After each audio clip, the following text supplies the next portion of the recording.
జగన్ కోరికైతే నెరవేరల. ఏదైతే జగన్ ప్రతిపక్ష హోదా తనకివ్వాలంటూ అసెంబ్లీ సెషన్స్ ఇవాళ ముగిసిపోయినాయి.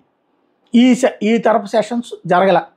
దానికి ఏదో కారణం చెప్పుకొచ్చారు, మైక్ ఇవ్వరు అని. నువ్వు సభలోకి వెళ్ళి కూర్చుంటే కదా మైక్ ఇచ్చేది లేనిది తెలిసేది. అప్పుడు జనం చూస్తారు కదా. సభకే వెళ్లకుండా నాకు మైక్ ఇయ్యరు కాబట్టి నేను వెళ్ళని చెప్పడం తప్పు జగన్మోహన్ రెడ్డి చేస్తారు.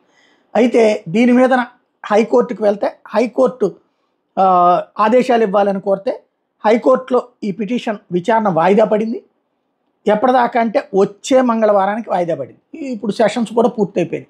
మంగళవారం అన్న విచారణ జరుపుతారా, ఆ తర్వాతన నోటీసులు ఇవ్వాలా, అటు స్పీకర్కి నోటీసులు ఇవ్వాలా, ప్రభుత్వాన్ని నోటీసులు ఇవ్వాలా, అయ్యన్న పాత్రుడికి నోటీసులు ఇవ్వాలి, వీళ్ళందరికీ ఇవ్వాల్సి ఉంటుంది. సెక్రటరీకి వీళ్ళందరూ వాళ్ళ సమాధానాలు ఆల్రెడీ ఇచ్చినట్టున్నారు. ఆ సమాధానాలు ఏంటో చూడాలి. వాటన్ని తర్వాత నిర్ణయం ఎప్పుడు తీసుకుంటారు, కనీసం నెక్స్ట్ సెషన్స్ టైంకైనా తేలుతుందా. మామూలుగా అయితే కోర్టు శాసనసభని ఆదేశించలేదు, నిర్దేశించలేదు. మరి ఇక్కడ ఏం జరుగుతుందో చూడాలి.